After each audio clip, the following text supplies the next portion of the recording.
The hall looked beautiful that evening. Soft lights glowed from the ceiling, reflecting gently off the polished floor. The air carried a mix of light, perfume, clean fabric, and quiet excitement. People arrived in groups, some laughing, some speaking. In hushed voices, all dressed neatly as if the night itself demanded respect. This was not just another gathering. Everyone knew they were here for something special. Rows of chairs filled the space, all facing the stage where a grand piano waited under a focused beam of light. Its surface shone so brightly that it almost looked like a mirror. The piano stood there silently, confident as if it knew it would soon speak louder than words. Near the back of the hall, away from the attention and noise, a maid moved slowly between the rows. She worked quietly, wiping armrests, straightening chairs, and picking up anything left behind. Her uniform was simple and plain, the kind designed to make a person disappear into the background. Most people didn't look at her. If they did, their eyes passed over her without interest. She was used to that. Her steps were careful, almost gentle. She had learned long ago how to move without drawing attention, how to exist without interrupting anyone else's moment.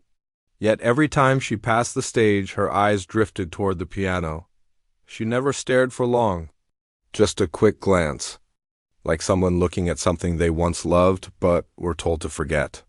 The piano was more than an instrument to her. It was a memory, a part of her life she rarely allowed herself to think about. The hall slowly filled.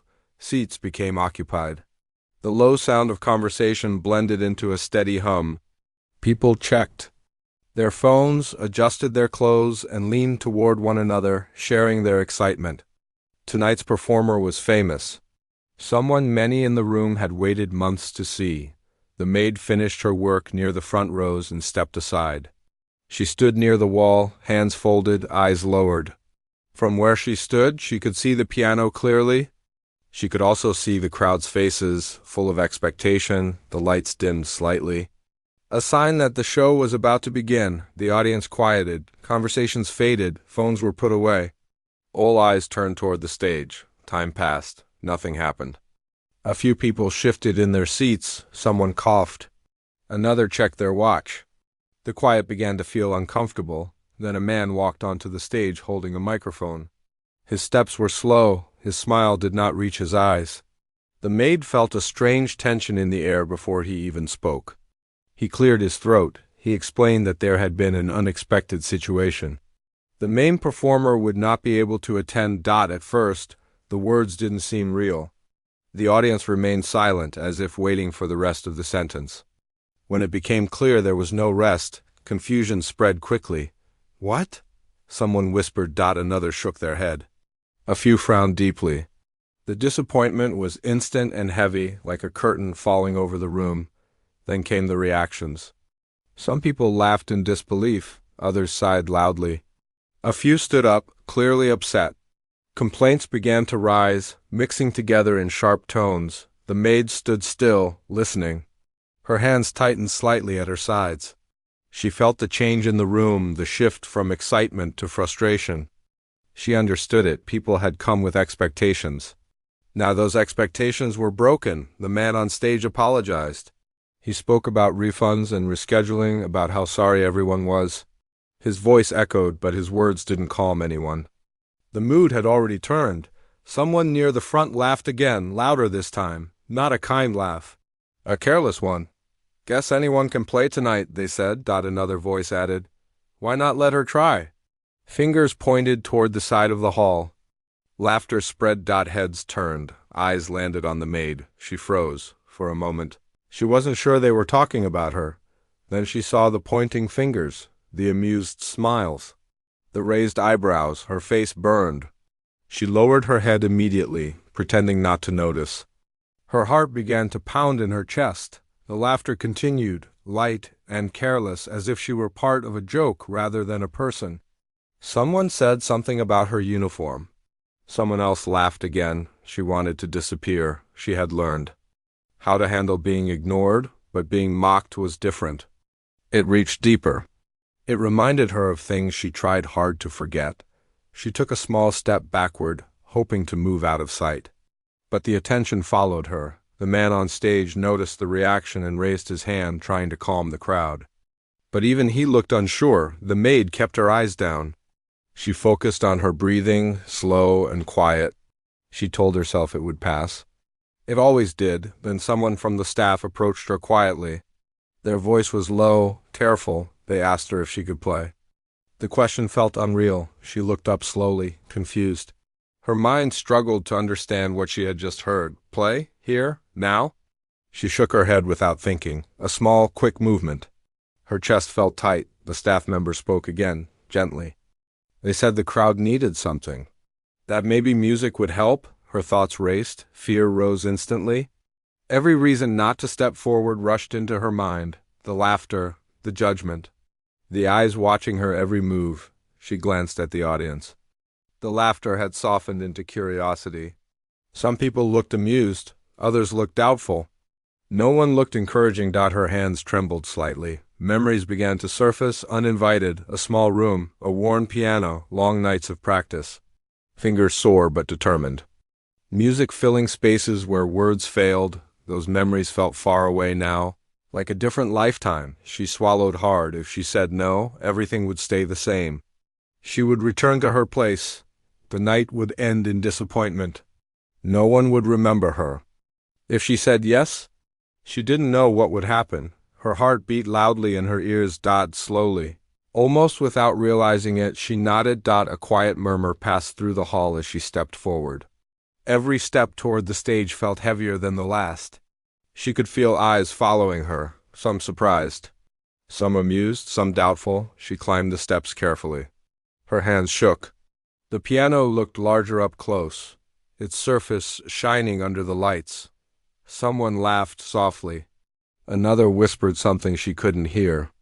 She ignored it, focusing only on the bench in front of her. She sat down. The bench was cold.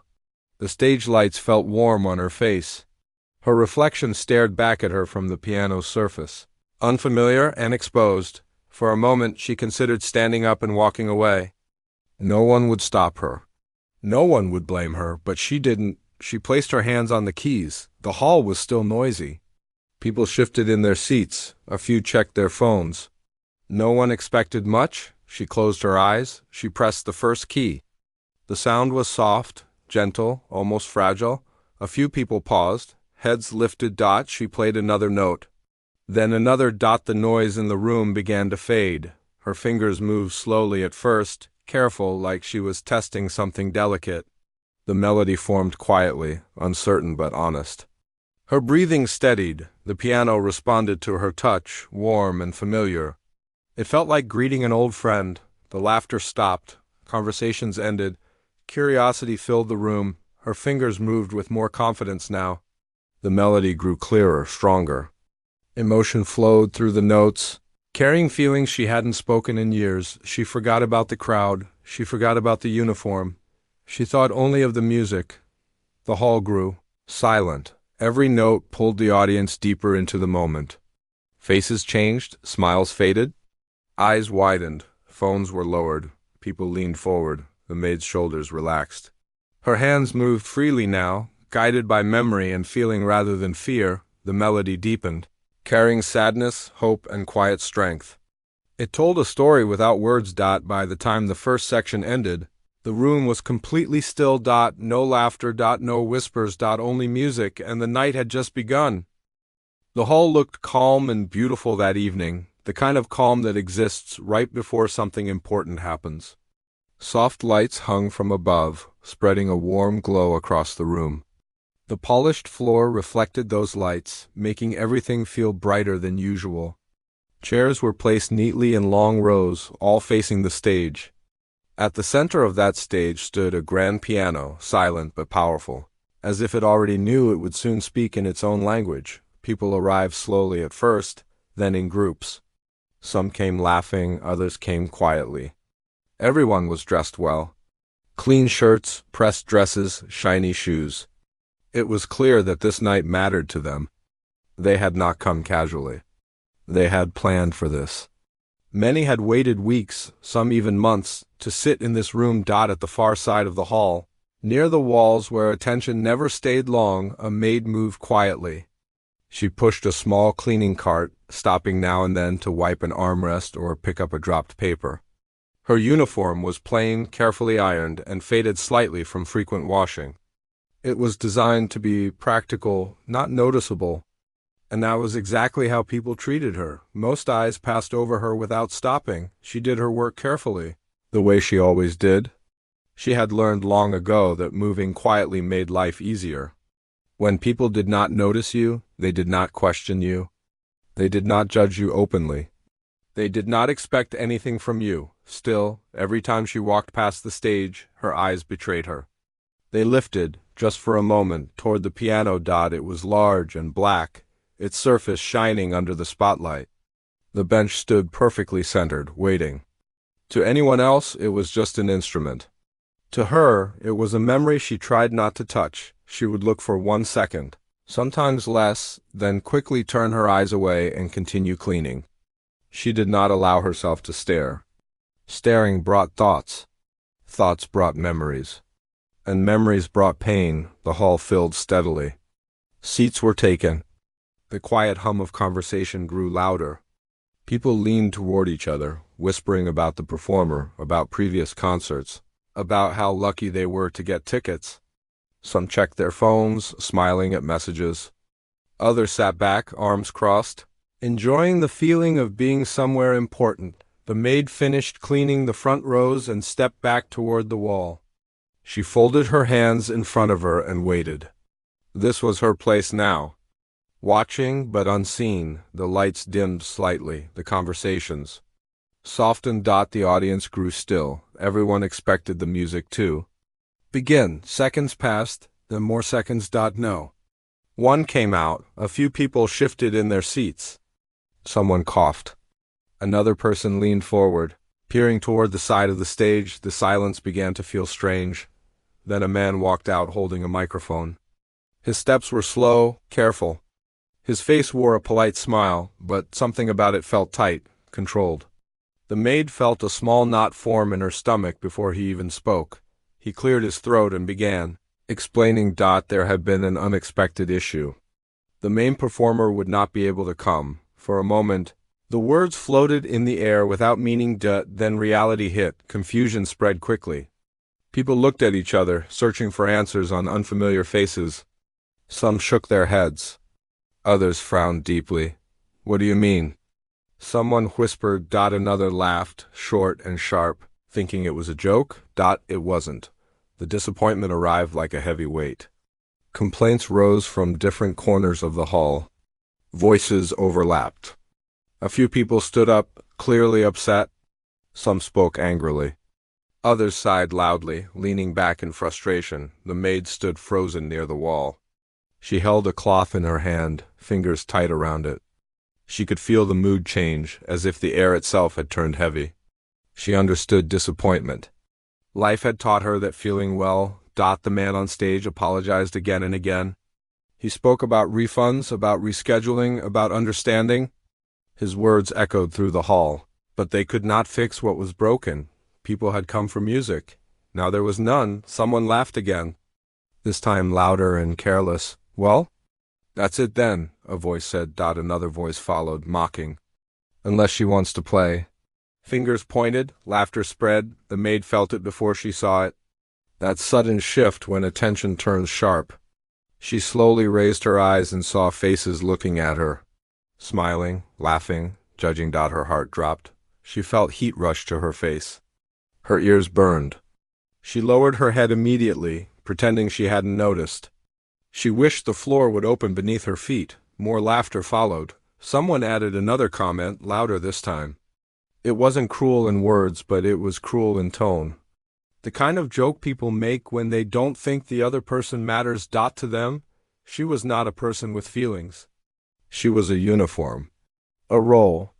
Something easy to laugh at. Her hands trembled slightly. She pressed them together to hide it. She wanted to walk away. To disappear into a hallway or a storage room. Anywhere away from those eyes. But before she could move, someone from the staff approached her quietly. Their voice was low, careful, almost apologetic. They asked her if she could play. The question didn't make sense at first. She looked up slowly. confusion written clearly on her face. Her mind struggled to process the words. Play?